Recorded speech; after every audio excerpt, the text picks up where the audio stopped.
చరిత్రలో యాదవులు, యాదవ రాజులు, వారి రాజ్యాలను గురించి వివరించే ఆధారాలు అతి ప్రాచీన కాలం నుంచి మనకు లభిస్తున్నాయి. పురాణ ఇతిహాసాల కాలం నాటి నుంచి యయాతిరాజు పెద్ద కుమారుడైన యదు సంతతి నుంచి ఆవిర్భవించిన చంద్రవంశీ రాజులే యాదవులు. యదు పెద్ద కుమారుడు సహస్రజిత్, రెండవ కుమారుడు కోస్త్రీల. వీరిద్దరి నుంచి 2 యాదవ తెగల రాజవంశాలు ఆవిర్భవించాయి. ఈ విధంగా పురాణ ఇతిహాసాల కాలాల్లో అనాది నుంచి యాదవులు గొప్ప రాజవంశీయులుగా చలామణి అయ్యారని తెలుస్తోంది. వాసుదేవసుతుడైన శ్రీకృష్ణుడు పెద్ద కుమారుడు ప్రద్యుమ్నుడు, అతని కుమారుడు అనిరుద్ధుడు కుమారుడు వజ్ర.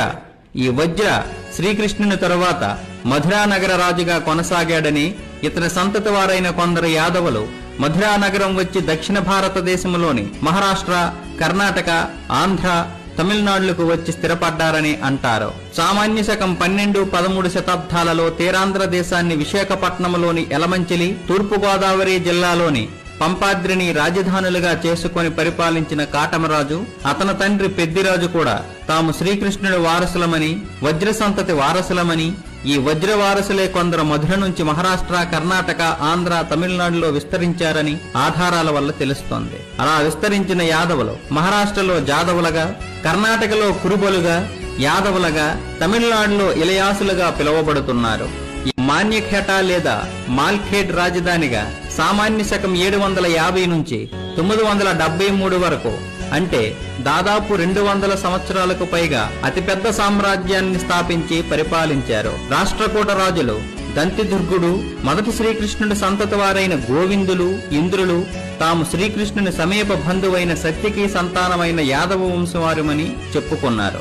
ఆ తర్వాత దేవగిరిని రాజధానిగా చేసుకొని మహారాష్ట్ర, దక్కన్, భారతదేశాన్ని 1175 నుంచి 1312 వరకు, అంటే సుమారు 150 సంవత్సరాలు రాజ్యపాలన చేసిన దేవగిరి యాదవరాజులను ఎరిగిన వారుండరు. ఈ విధంగా 12-13 శతాబ్దాలలో దక్షిణ భారతదేశంలో దేవగిరి కేంద్రంగా పరిపాలించే యాదవులు, ఓరుగల్లును కేంద్రంగా పరిపాలించిన కాకతీయులు, ద్వార సముద్రమును కేంద్రంగా పరిపాలించిన హోయిసాలులు యాదవులని చారిత్రక ఆధారాలు తెలియజేస్తున్నాయి.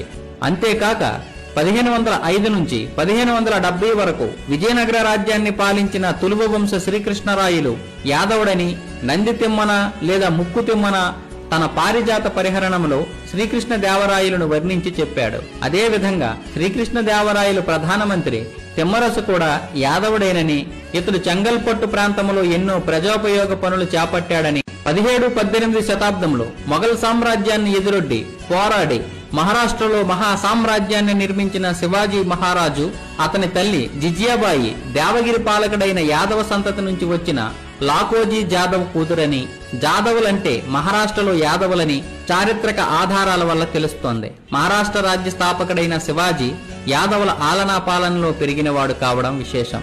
ఈ విధంగా పురాణ ఇతిహాసాల కాలం నుంచి ఆధునిక యుగంలో ఆంగ్లేయుల పాలన ప్రారంభం వరకు యాదవులకు ఎంతో ఘనమైన చరిత్ర ఉందని చారిత్రక గ్రంథాల ద్వారా తెలుస్తోంది.